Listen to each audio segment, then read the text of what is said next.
Olá, pessoal! Então, aqui nós vamos apresentar alguns dos exercícios da nossa lista de exercício para esclarecer algumas dúvidas que alguns dos alunos estão tendo, certo? Então, inicialmente, foram selecionadas algumas questões para algumas das mais complexas de diferentes assuntos abordados na lista, para auxiliar vocês aí na, na solução das questões.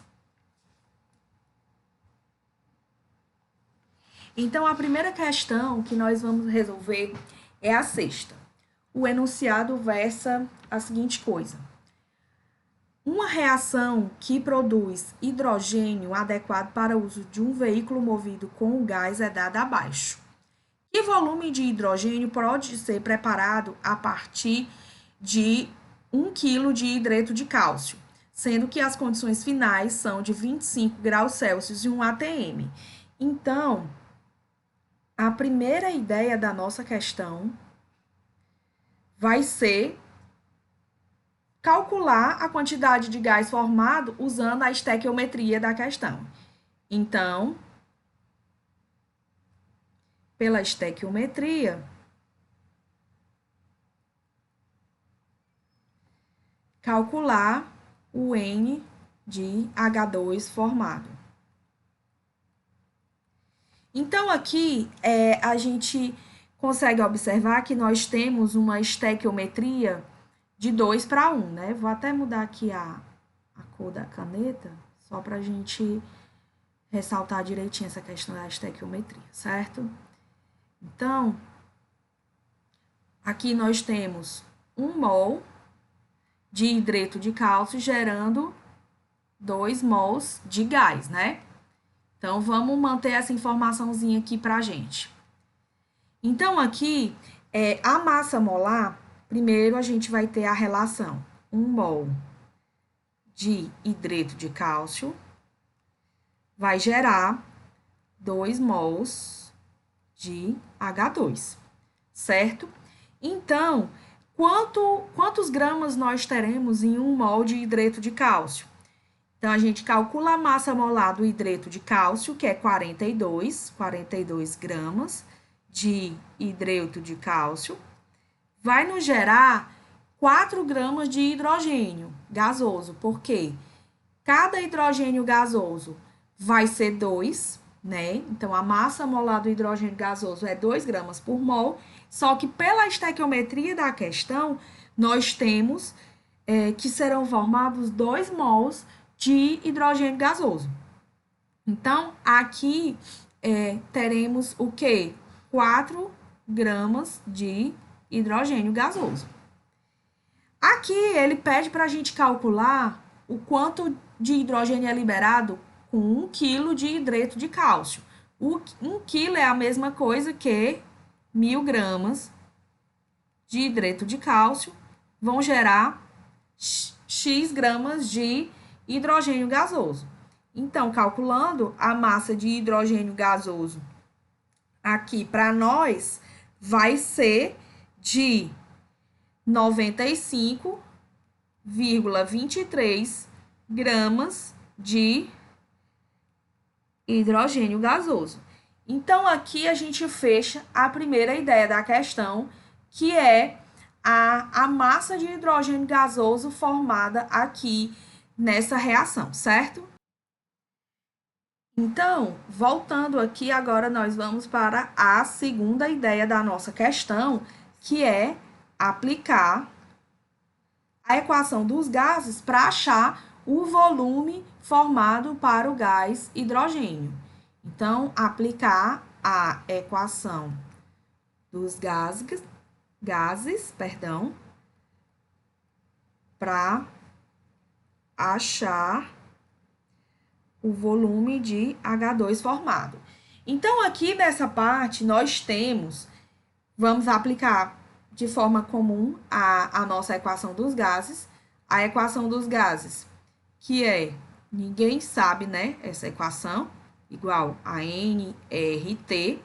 Portanto, o volume vai ser dado pela relação nRT dividido por P. Então, aqui nós temos duas opções. A primeira opção é aplicar direto, usando a relação que N é igual a massa dividido pela massa molar, ou achar o N e aplicar na equação, certo? Então, a minha opção foi fazer a aplicação direta. Então, pela aplicação direta, a opção que eu coloquei foi aplicar direto. Então, o volume vai ser igual a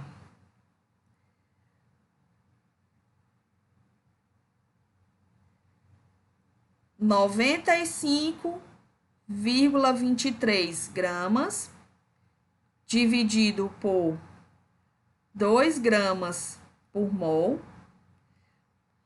Aqui eu faço um parêntese importante. Por que 2 gramas por mol?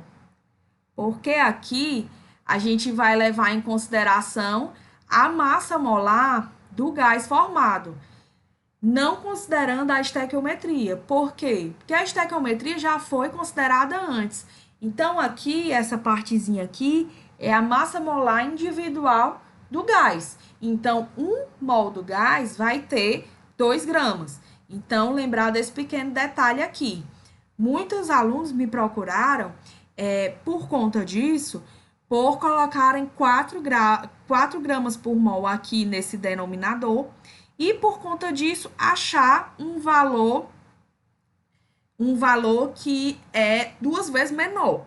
Então, atenção para esse detalhe aqui, principalmente quando a estequiometria é diferente, né? É 1 para 2, 1 para 4. Então, você considerar a estequiometria antes para achar a massa do gás formado, e depois, quando você for aplicar na equação dos gases, você já utiliza a massa molar individual do componente que você está trabalhando, certo? Sem considerar a estequiometria.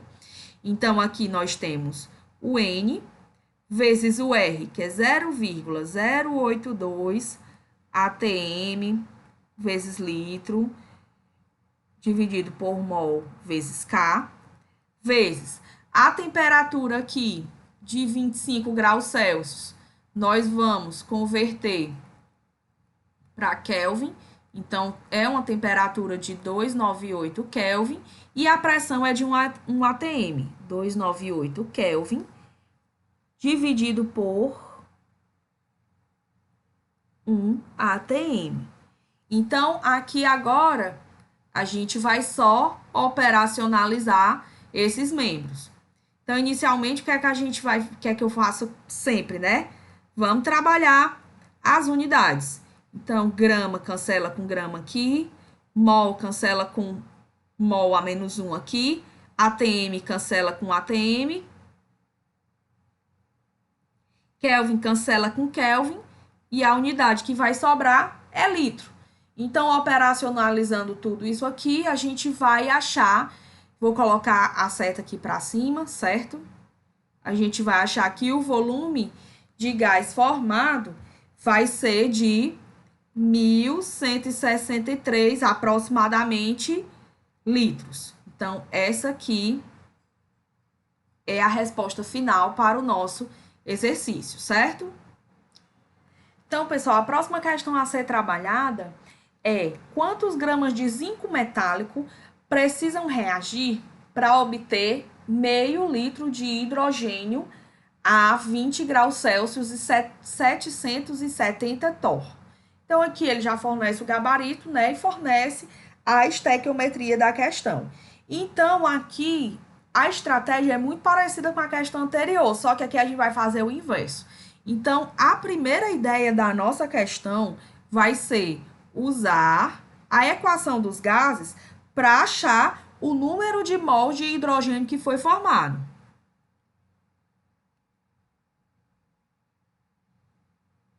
Então, vamos achar a equação dos gases para achar o número de mols de H2 formado. Aí depois, pela estequiometria, a gente vai corresponder a quantidade de mols de H2 com a quantidade de zinco metálico necessário. Então, aqui nós temos que... A gente nunca viu essa equação, né? Que P vezes V igual a nRT. Dessa forma, o N vai ser igual a PV dividido por RT. Então, essa é só a primeira ideia da nossa questão. Então, aqui o N vai ser igual a... Aqui a gente faz um parênteses. Nós temos a pressão em torr. Então, nós temos duas opções. Utilizar a constante fornecida em torr. Então, professora, a senhora não deu a constante. Mas aí, como se trata de uma avaliação, uma questão que vocês estão fazendo de forma pesquisada, nada impede que vocês sejam proativos e consultem lá o valor tabelado para as constantes. Até porque lá nos slides que eu coloquei, tem as constantes em diferentes unidades de medida. Então, vocês vão lá, consultam e podem usar a constante em torr. Qual é a opção que eu, Mairla Lima, prefiro? Eu prefiro trabalhar sempre em ATM. Talvez, às vezes, seja mais trabalhoso, mas é uma coisa minha, vai dar a opção de cada um. Então, aqui a gente lembra daquela relaçãozinha que um torr tem um ATM equivale a 760 torr. Então, aqui a pressão em ATM vai ser igual a 770 torr dividido por 760 torr. Então, aqui a gente vai ter uma pressão de aproximadamente 1,013 ATM. Gente, desculpa pela desorganização aqui, é porque eu realmente não estou dominando a tecnologia, mas vai dar certo, certo? Então, aqui a gente vai utilizar PV dividido por RT, voltando aqui para a equação dos gases. Então, teremos que 1,013 ATM vezes o volume que ele forneceu, 0,5 litros, dividido por, aí a gente usa a constante, 0, vou só apagar aqui esse... Voltando aqui, 0,082 ATM vezes litro dividido por mol vezes K, vezes a temperatura foi 20 graus Celsius. Então, vamos lembrar aqui também de fazer a conversão de temperatura. 20 graus Celsius mais 273, nós vamos ter uma temperatura de 293 kelvins. Confirma aí, né, produção? Então, vamos lá. Agora, a gente vai fazer o que mamãe sempre faz aqui, o usual da gente, que é fazer o cancelamentozinho das unidades para a gente ver o que é que vai restar para a gente, né? Então, a gente vai cancelar ATM com ATM, litro cancela com litro, Kelvin cancela com Kelvin. Então, o que vai restar aqui é mol, que é realmente a unidade que nós queremos trabalhar. Voltemos aqui para os nossos cálculos. Então, o nosso número de mols vai ser igual a...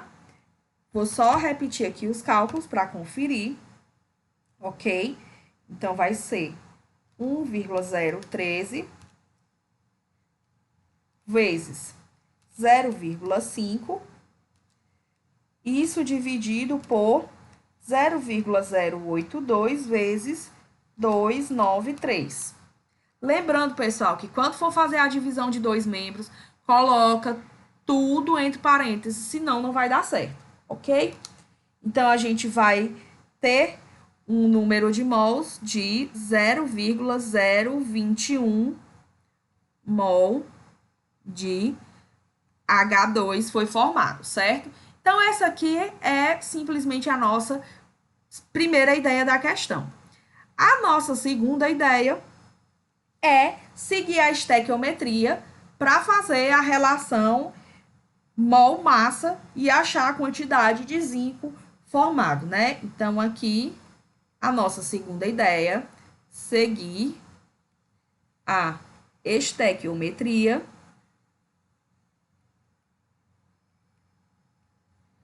para daí fazer a relação mol-massa. Isso aqui a gente fez muito nas nossas questõezinhas de estequiometria, né? Então, vamos lá. A gente tem que...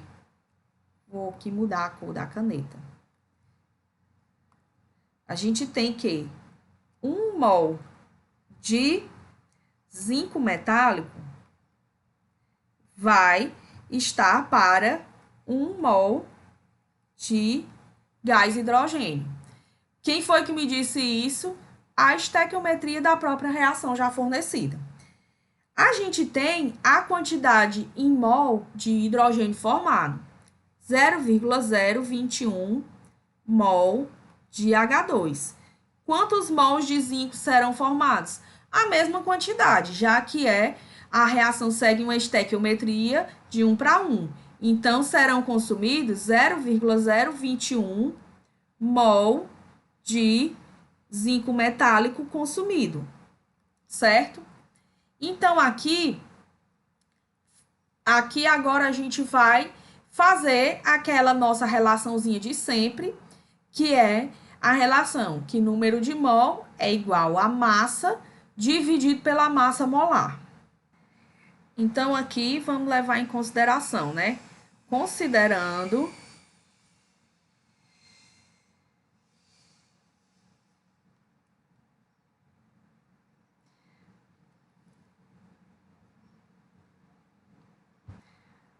falha nossa, né, pessoal? Então, considerando a relação de que o número de mols é igual à massa do composto dividido pela sua massa molar, a gente vai ter que, fazendo meios pelos extremos, a massa do composto vai ser igual ao número de mols vezes a sua massa molar. Então, a massa molar do zinco, se você for fazer lá, consultar a nossa belíssima tabela periódica, a massa molar do zinco vai ser de 65,4 gramas por mol. Então, a gente vai ter que a massa de zinco que vai reagir vai ser igual o número de mol de zinco, que é 0,021 mol, vezes a massa molar de zinco, que no caso é o zinco metálico, então utilizaremos a massa de 65,4 gramas por mol. Então, cancelando aqui mol com mol, a unidade remanescente vai ser em grama. Então, a massa de zinco que vai reagir é de 0,021 vezes 65,4. Esse valor vai ser de 1,379 gramas, que é aproximadamente a 1,38 gramas de zinco reagiu. Então, não tem muita dificuldade, não. As questões que pedem estequiometria seguem a mesma dinâmica que as outras que nós resolvemos com estequiometria lá na unidade 2, certo? Então, pessoal, vamos lá para o nosso terceiro exemplo, certo? O terceiro exemplo selecionado foi a 12ª questão, que envolve aqueles conceitos de teoria cinética dos gases e os conceitos de velocidade, as velocidades envolvidas na cinética dos gases. E a 12ª questão tem o seguinte enunciado.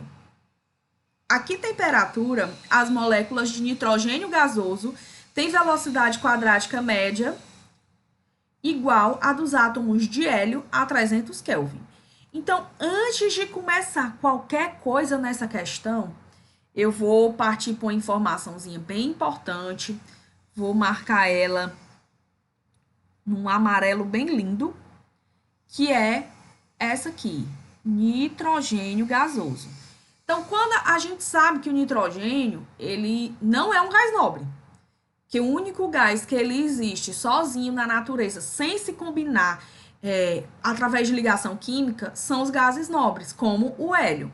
O nitrogênio gasoso, nós sabemos que ele, para ser gasoso, ele se combina com outro nitrogênio.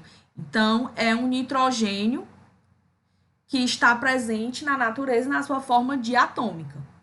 Então, atenção para esse detalhe, certo? Voltemos lá para a nossa resolução da questão. Então, a primeira coisa que nós vamos fazer, a primeira coisa que a gente vai fazer é calcular a velocidade quadrática média do nosso átomo de hélio. Então, a primeira ideia é calcular a velocidade quadrática média, que também o pessoal também chama como VMQ, do gás hélio, do átomo de gás hélio. Então, deixa eu só fazer essa correção aqui, porque é para ser um E, né? Mas vamos lá.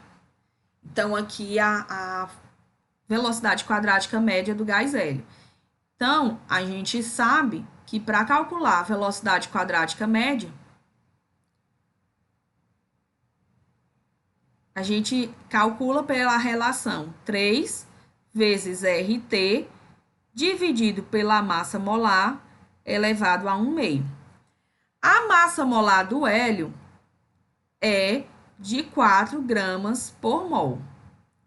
Lembrando que aqui, outro dado importante é a constante dos gases, que é 8,314 quilogramas metro ao quadrado por segundo a menos 2, dividido por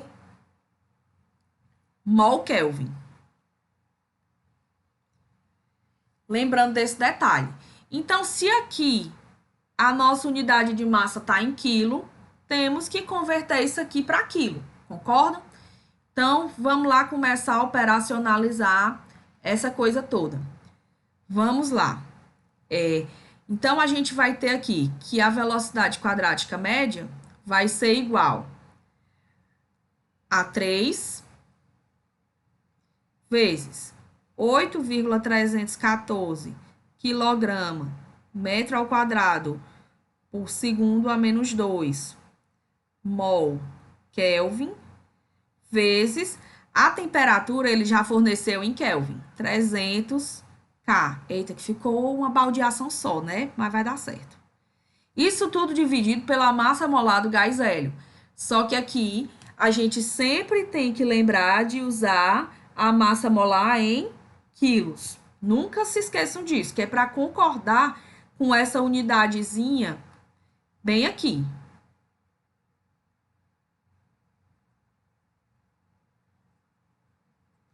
Então, vamos lá. Voltando aqui ao nosso raciocínio. Então, a gente vai usar a massa de 4 vezes 10 a menos 3 quilogramas por mol. Lembrando que isso tudo aqui, gente do céu, que horror, é elevado a 1/2. Me perdoem por isso aqui, gente, por favor, mas já é a terceira vez que eu tô gravando, então vai dar certo. Então, o que é que a gente vai começar a fazer agora? Vamos começar a cancelar as unidades, né? Então, aqui a gente tem quilograma, que vai cancelar com quilograma aqui de cima, por mol, vai cancelar por mol aqui em cima, Kelvin vai cancelar com Kelvin aqui em cima.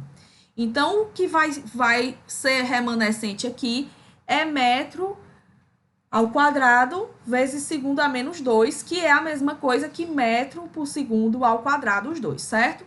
Então, vamos voltar aqui para o nosso raciocíniozinho, né? Então, a velocidade quadrática média é todos esses valores aqui trabalhados elevado a 1/2. Lembrando que para multiplica tudo isso aqui e divide por esse aqui de baixo entre parênteses. Lembrando de colocar sempre entre parênteses para operacionalizar a calculadora. Então, fazendo essa conta, a gente vai ter que a velocidade quadrática média vai ser igual a 1,87 vezes 10 a mais 6 metros a 2 segundo a menos 2. Isso tudo é elevado a 1/2. Então, a gente vai extrair a raiz quadrada disso aqui para achar a velocidade quadrática média. Dessa forma, a velocidade quadrática média vai ser igual a 1.367,72 metros por segundo. Por quê? Porque da mesma maneira que a gente extrai a raiz do número, a gente também vai extrair a raiz da unidade, que vai ficar metros por segundo. Alguma dúvida até aqui? Então, eu espero receber mensagem de vocês esclarecendo. Então, aqui a gente já tem a velocidade quadrática média do gás hélio. A próxima ideia da nossa questão é calcular a temperatura onde as moléculas de nitrogênio gasoso vão atingir essa velocidade. Então, agora a gente vai calcular a temperatura que N2 atinge essa velocidade. Então, a gente vai aplicar o mesmo princípio, né? Lembrando que N2 são dois átomos de nitrogênio, então é 14 mais 14, que é igual a 28 gramas por mol. Então, agora nós vamos fazer a relação da velocidade quadrática média. Então, a velocidade quadrática média, a gente sabe que é a relação de 3RT dividido pela massa molar elevada a 1/2. Só que o membro que a gente quer saber disso tudo aqui é a temperatura. Então, o que é que a gente vai fazer inicialmente? Eu vou rearranjar essa fórmula para a gente isolar e encontrar só a temperatura. Então, a gente tem raiz quadrada, né, em um dos membros da equação. Então, uma estratégia boa que nós temos é elevar os dois membros da equação ao quadrado. Então, agora, a gente vai obter que a velocidade quadrática média elevada ao quadrado vai ser igual a 3RT dividido pela massa molar. Fazendo meios pelos extremos, teremos que a velocidade quadrática média elevada ao quadrado vezes a massa molar do gás vai ser igual a 3RT. Rearranjando mais uma vez, a gente vai pegar esse 3R que está aqui multiplicando, vai passar para lá dividindo, e agora a gente vai ter que a temperatura vai ser igual velocidade quadrática média ao quadrado vezes a massa molar dividido por 3R. Então, agora é só a gente operacionalizar isso com os valores que nós já possuímos. Então, vou colocar aqui um azul escuro. Estou fazendo aquele cabarezinho que eu sempre gosto de fazer nos meus quadros, né? Adoro. Então, a temperatura vai ser igual à velocidade quadrática média que nós encontramos no item passado, elevada ao quadrado, que vai ser igual a 1.367,72 metros por segundo elevado ao quadrado, vezes 28 vezes 10 a menos 3 quilogramas por mol. Isso tudo dividido por, botar logo entre parênteses, 3 vezes 8,314 quilogramas metro ao quadrado segundo a menos 2 mol vezes Kelvin. Então, a gente operacionaliza tudo isso aqui e vai obter uma temperatura. Vamos fazer agora o que é de praxe, que é cancelar as unidades. Então, aqui a gente vai cancelar esse metro por segundo aqui, que vai estar ao quadrado também com esse metro por segundo ao quadrado. Quilograma por quilograma, mol cancela com mol. Então, a unidade remanescente disso tudo aqui vai ser em Kelvin, que é uma temperatura, que é a nossa unidade de interesse. Então, eu vou reoperacionalizar esses valores, que fica 1.367,72 elevado ao quadrado, vezes 28 vezes 10 a menos 3. Lembrem sempre dos parênteses, pessoal, porque senão vai dar o resultado errado, muito errado. 3 vezes 8,314 vai nos dar um valor de 2.100 kelvins. Dependendo do arredondamento que vocês façam aqui nessas casas, pode dar um valor diferente, mais aproximado, certo?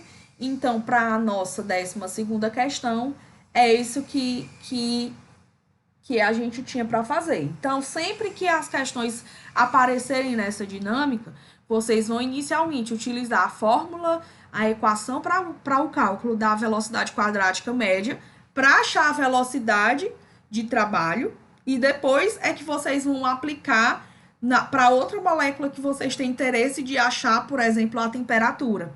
Isso também é uma forma de ser explorada, essa equação, ao invés de pedir a temperatura, pedir a massa molar de um determinado gás, que, se eu não me engano, tem uma questão parecida nessa lista de exercícios, ok? Então, pessoal, dando aqui continuidade à 15ª questão. A 15ª questão, ela é mais conceitual, certo? Não há cálculo a fazer para essa questão. Vocês só precisam me justificar com relação a isso, utilizando as premissas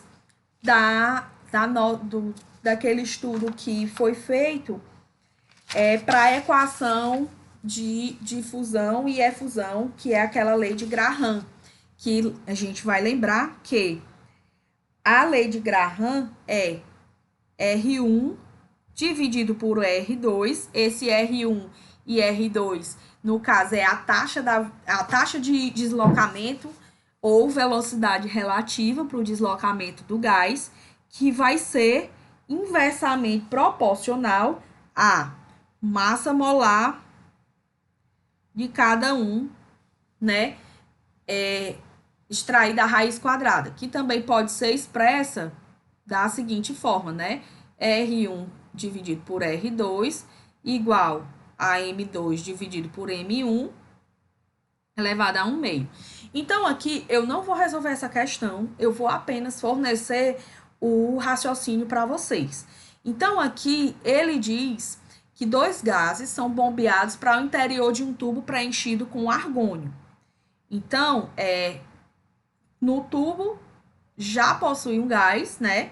Então, pelo princípio da difusão, o gás que foi inserido, o gás que foi bombeado para o interior do tubo, ele vai se difundir dentro do interior do tubo. Então, aqui, vou só fazer aqui um esqueminha, né? Só para a gente... Então, aqui, vamos supor que a gente tem um tubo, né? O tubo, ele tem 2 extremidades. Então, ele diz que a velocidade relativa no tubo é de 0,8 para o primeiro e 1 para o segundo gás, sabendo que o primeiro gás é o ácido bromídrico, HBr. Então, a gente sabe aqui que o primeiro gás que foi incluído, que é o R1, ele obteve quanto? 0,8 de taxa relativa, e ele também ele foi o primeiro gás a ser bombeado e ele foi... Aqui, o primeiro gás é o HBr e o segundo gás, ele não sabe qual é o segundo gás, né? Então, eu vou colocar aqui na outra extremidade o segundo gás,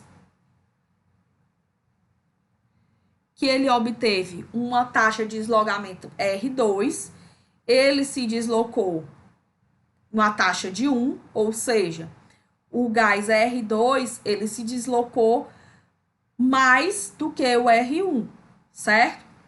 Então, qual desses compostos tem mais chance de ser o gás conhecido? Vamos pensar aqui o seguinte, a gente sabe que a taxa de deslocamento do gás, ela vai ser, aqui a taxa de deslocamento, ela é inversamente proporcional, ai gente, a letra tá horrível, proporcional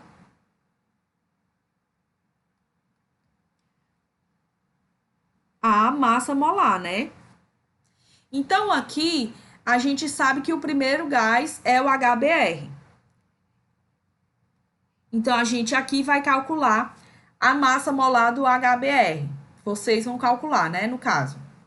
Aqui, então, o que é que a gente sabe? Se o deslocamento é inversamente proporcional à massa molar e esse gás aqui, o gás 2, se deslocou mais do que o primeiro, então a gente sabe que esse aqui vai ter que ter uma massa molar menor.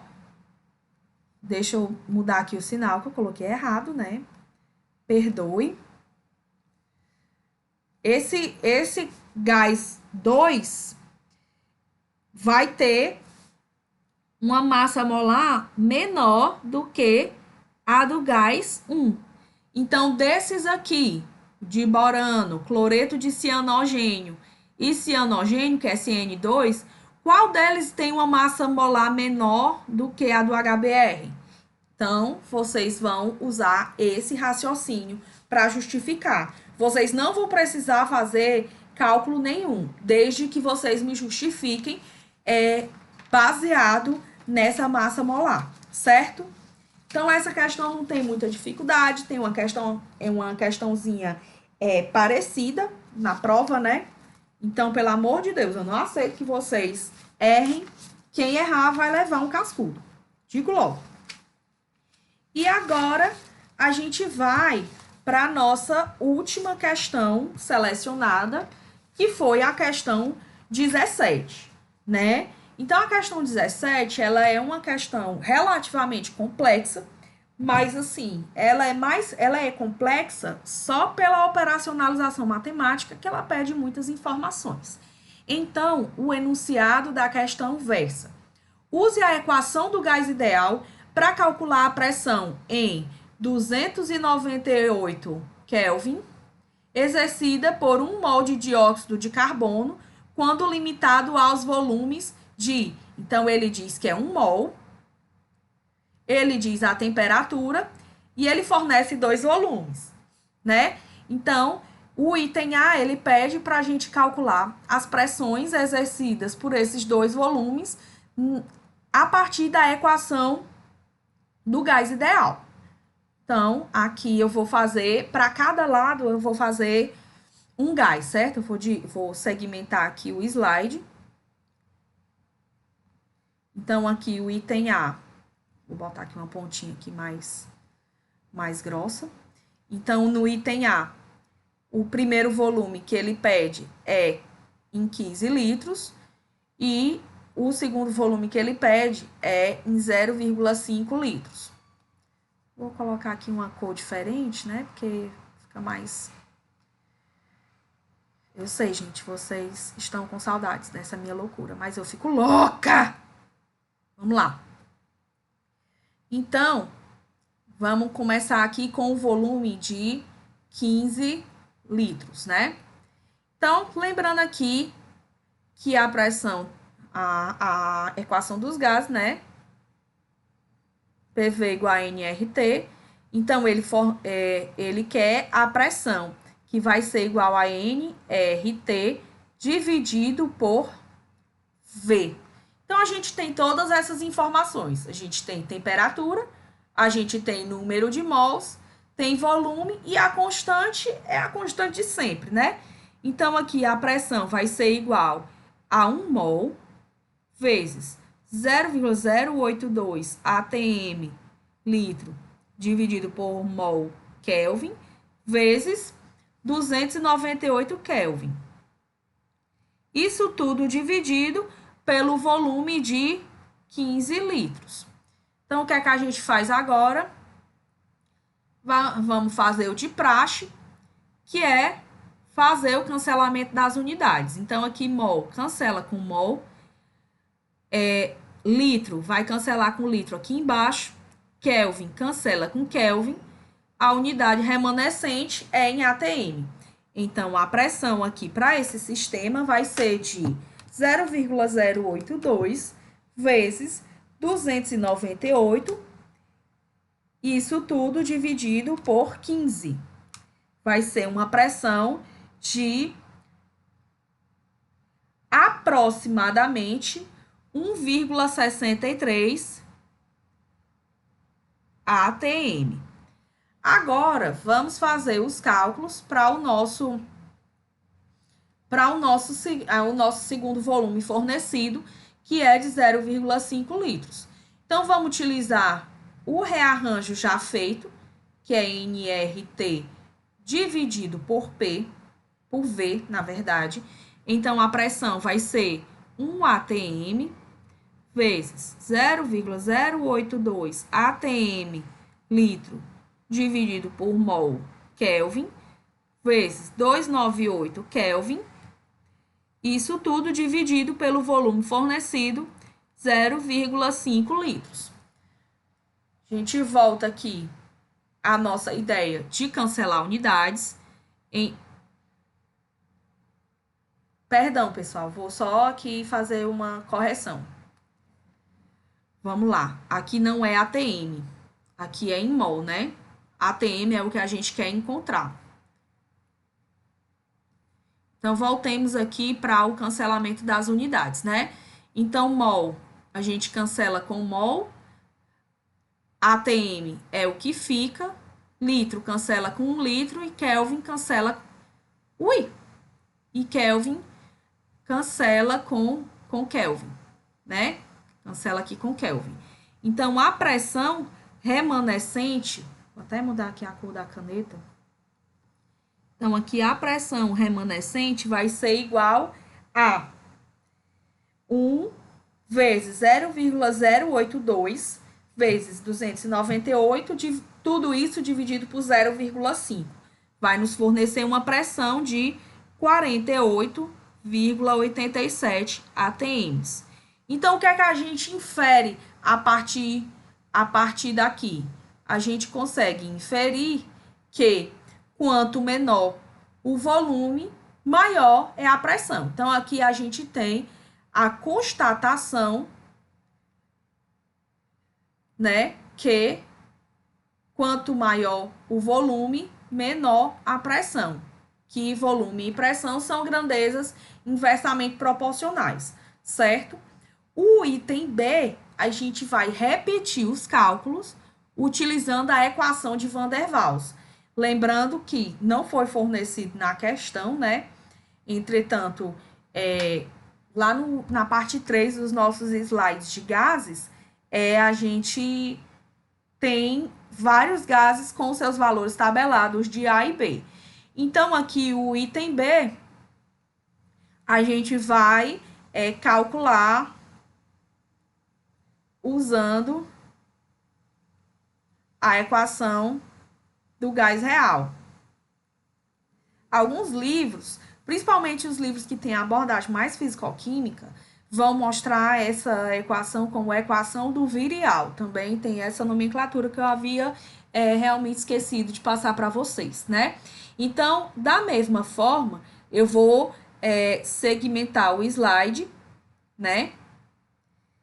E nós vamos fazer o seguinte, lembrando que a equação de Van der Waals é igual a P, a pressão vai ser dada por nRT dividido por V menos NB, lembrando que N é o número de mols, R é a constante dos gases, T é a temperatura, volume é o volume fornecido e N vezes B, onde B é um valor que é tabelado para a equação de Van der Waals, né? Então, aqui, lembrando que esse aqui vai ser o nosso primeiro membro da equação. Menos N2 vezes A dividido por V2. Então, só lembrando aqui que aqui nós vamos ter o nosso primeiro membro, que o primeiro membro, e aqui vai ser o segundo membro, certo?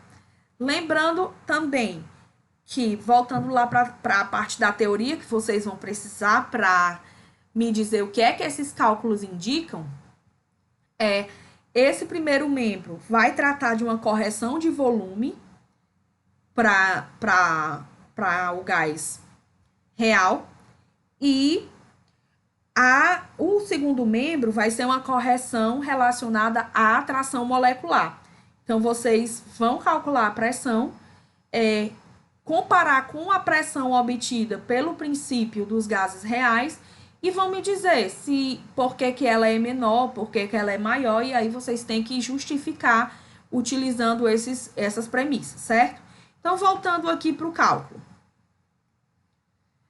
Aqui, o primeiro membro, a gente vai ter que vai ser igual, pela equação de Van der Waals, o nosso primeiro membro vai ser 1 mol vezes 0,082 vezes a temperatura, 298, dividido pelo volume. Então, esse primeiro volume que a gente utilizou é de 15 litros, menos N vezes B, que é 1 vezes o valor de B, que é 0,0427. Então, aqui, como a equação de Van der Waals, ela é sempre dada ela é sempre para calcular uma pressão e a gente utiliza unidades múltiplas, aqui nesse caso, não é necessário vocês fazerem a análise dimensional, não vou estar cobrando essa parte. Então, dessa forma, o nosso primeiro membro vai ser igual a, se você for operacionalizar, né? 0,082 vezes 298, isso dividido por 15 menos 0,0427. Por que eu estou diminuindo diretamente pelo valor de B? Porque o número de mols é 1, então 1 vezes esse valor vai ser a mesma coisa. Então, a gente vai obter um valor de 1,63, aproximadamente 1,634. Podemos usar só o primeiro, mas enfim, vamos colocar aqui 634. O segundo membro, a gente vai utilizar, né? A gente vai utilizar N ao quadrado, que é 1 ao quadrado, vezes o A, que é 3,59, vezes o volume ao quadrado, 15 ao quadrado. Então, esse segundo membro vai ser 3,59 dividido por 15 ao quadrado. Vai ser igual a 0,016. Assim, a pressão do CO2 para o volume de 15 litros vai ser igual ao primeiro membro menos o segundo membro. Vai ser igual a 1,634 menos 0,016. Então, a pressão do CO2 no volume de... Ops! Vou apagar aqui só para corrigir, né? Voltemos aqui. No volume de 15 litros vai ser igual a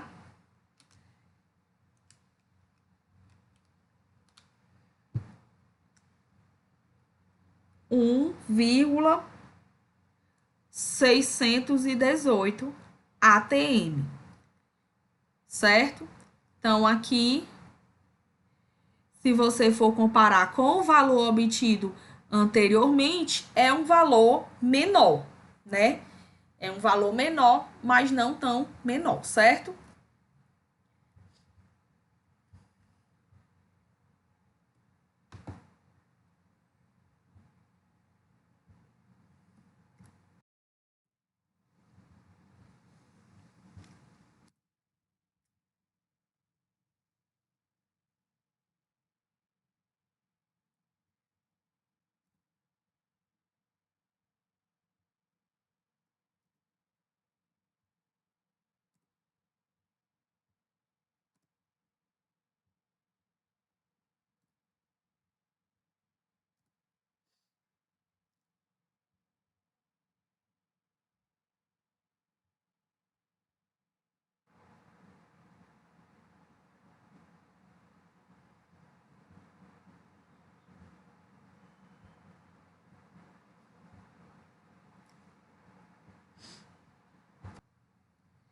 O nosso segundo membro vai ser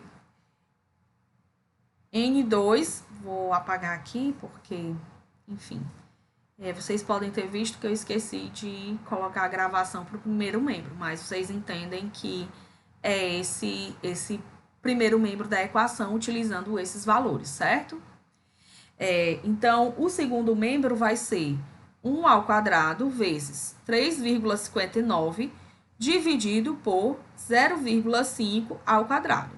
Esse valor vai ser, todinho vai ser igual a 3,59 dividido por 0,5 ao quadrado é igual a 0,25. Então, o nosso segundo membro vai ser igual a 14,36. Então, aqui, agora a gente vai calcular a pressão do CO2 no volume de 0,5 litros. Então, a nossa pressão é o primeiro membro menos o segundo membro da equação de Van der Waals, que vai ser 53,43 menos 14,36. Então, a pressão de CO2 a 0,5 litros de volume vai ser igual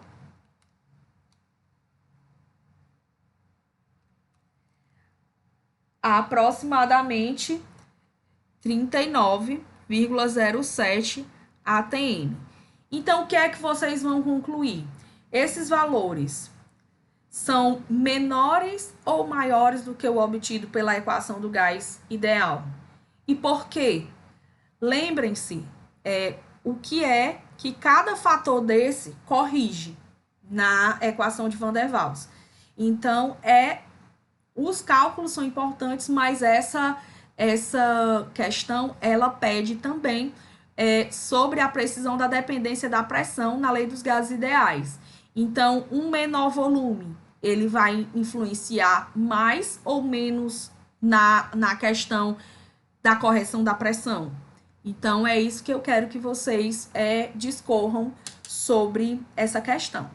Então, no mais, pessoal, as questões selecionadas foram essas. Eu espero que tenha dado para vocês entenderem direitinho, mais ou menos, a dinâmica da resolução desses exercícios, né?